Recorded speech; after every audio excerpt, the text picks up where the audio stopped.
Hello YouTube, this is Morgan Airspeed Prime here with my next Avatar news update video. This time out we have a exciting piece of news here, but I don't think there's too much to discuss with it. So it's just one of those pieces of news where it's big, but what exactly can we say about it? So here's what it is. Jeremy Zuckerman basically confirms he has joined Avatar Studios. He is working for Avatar Studios now, I guess. It's not like 100% clear, but it feels like it's like 99% clear that is the way to interpret this. To those who are wondering, I will not be working on the Netflix live-action ATLA adaptation. However, I'm beyond excited to further explore the Avatar universe with Mike, Brian, and everyone else at Avatar Studios. I think just the way you have to read that is that, yeah, he's joined Avatar Studios at this point. He's confirming he's not working on the Netflix show, and however, you know, as in, I've been asked about what I am working on. I'm not working on this. However, I'm excited to explore Avatar with Mike and Brian, so that confirms, you know, he's working with them and so on. So, you know, that's what it is, direct confirmation, I suppose. And basically, this is in many ways like one of the first proper updates on Avatar Studios that we've had since the initial announcement back in February, because everything else has just been kind of Mike and Brian basically rewording what they basically said with the initial announcement, and a few articles with some of the big business people like the CEO of Nick just talking very generally about Avatar Studios, no real details on it as such. So actually finding out that, hey, here is something we didn't fully know, even though we sort of assumed it probably would be the case. Jeremy Zuckerman is going to do the music on some or all of the Avatar Studios projects. That's good. That's very, very cool. And obviously this now fully connects him to Avatar Studios, to Nickelodeon. So all this discussion about, you know, when are the ATLA and Korra soundtracks going to happen, well, it feels like at this point, why wouldn't they happen? Everything is beginning to align. Nickelodeon, the business people, understand Avatar is popular, and at this stage probably have to understand that the music is one of the most universally loved aspects of the series. So all those little teases we've had over the years from Jeremy Zuckerman feel like they're probably now proper actual teases of the soundtracks coming eventually.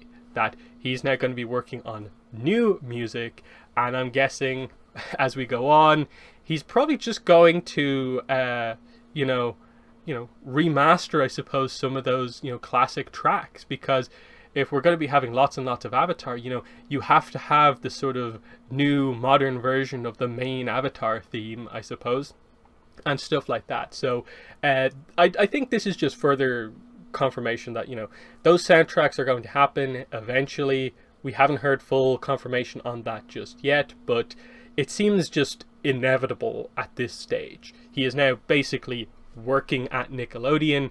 All of the roadblocks that were apparently in place from before shouldn't be there, and it feels like, yeah, the popularity is there. The other thing is that with us now having the information about Avatar Legends, and that being sort of a kind of trademark thing they have for basically merchandise, there's a way to do it. If you wanted to do like all the music together, just do Avatar Legends soundtrack. It's the music for Avatar and Korra. Will they do that? I'm not sure. In that, I'm guessing they probably would do separate releases and just do, here's the ATLA soundtrack and here's the Korra soundtrack. That's probably the, you know, overall most effective way to do it. But it feels like, yeah, everything's beginning to come together here. We have three big members of the team: Mike and Brian, the creators, you know, Jeremy Zuckerman, key member involved in the music, of course. And the question, I suppose, from here on out is just going to be, okay, who else is joining sort of the dream team at Avatar Studios? Are we going to see like a Joaquin Dos Santos kind of come on board? You know, a lot of the writers, directors, those type of people, I was going to say characters, those type of people who we know were sort of the key players in ATLA and during Korra, and they've also, you know, done their own shows in the meantime in terms of like your Voltrons and so on. Are we going to see a lot of those other people come back on board, or Are they gonna, are we gonna see new people come back? Because it's been long enough since Korra that these people all are involved in different things.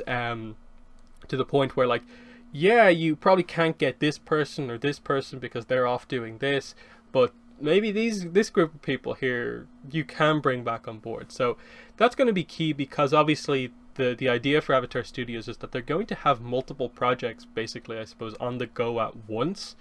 So you're going to need, I suppose, effectively, people who have done their own shows since working on Avatar and Korra to kind of come on and basically be the showrunner for, like, the new spin-off show over here. You need to be the showrunner on this series, because Mike and Brian are sort of running the studio overall, and they might show run one of the projects themselves in terms of super heavy focus, but they'll need the people to sort of spread out and do a lot of stuff elsewhere. So who's going to be the director on this? Who's going to be the writer on that? Those are sort of the big questions we have going forward, and Jeremy Zuckerman joining is one of those things. I suppose at this stage we sort of have the writers / creators, we have the music. What we're looking for now is sort of the animation, the art. Studio Mir are obviously very busy doing their own stuff. They seemingly have tons of projects, licensed work that they're doing on other big franchises. My guess is that they probably would like or want to come back to Avatar, but can they do it in time to sort of be the animator for the first Avatar Studios project, or are we going to have to wait a little bit? So animation studio is going to have to be a key thing, and we'll see how they do it. We know from the recent Mike and Brian interview that finding good animators and companies that are going to do things in sort of the way that they want, like giving the artists like freedom to help make the show as well, is something that they're passionate about. So I wouldn't be surprised if we find out that maybe they'll have their own animation studio or something like that, but that's just pure speculation at this point. The news at the moment is just Jeremy Zuckerman joins Avatar Studios. The music is probably the thing that you can have probably the most confidence in from something new Avatar related, that is just going to fully succeed. You don't really need to worry about it, and yeah, it bodes well for the releases of the previous music as well. Final things I'll just say here is just a little bit of an update in terms of some videos I have coming up. So Suki Alone, the new Avatar comic, is out next week on the 27th and also the 28th. The 28th is for comic book stores, the 27th is for like digital. If you've ordered from like an online bookstore or Amazon, that's going to be the release date. On the 27th, I am going to have my full spoiler review for that book out. So, if you've read the book on the day, that will be a big discussion video there for you to talk about it in full details. So that's going to be really, really exciting to see just what people have to say about it and so on. Look out for that as well. At the weekend, basically after the release, we will have a podcast, myself and Greg discussing the book as well. And then in the middle of that week, I'm thinking maybe like Thursday, probably, I will have a kind of relatively big, one of the bigger Avatar discussion kind of topics, one of the ones where like there's a few more screenshots involved. It's more of a detailed deep dive analysis that relates to something from Suki Alone. I won't in any way hint at what it is because I think it will give it away, but if you've read the book already, because I know some people have got their copies early, you probably will have a sense, if you know the type of content that I do, what that video is going to be in terms of a deep dive analysis. So look out for those 3 key pieces of content coming your way next week. So Suki Alone spoiler review, you're going to see the big discussion video that relates to something Suki Alone brought up, and then podcast review discussion at the weekend.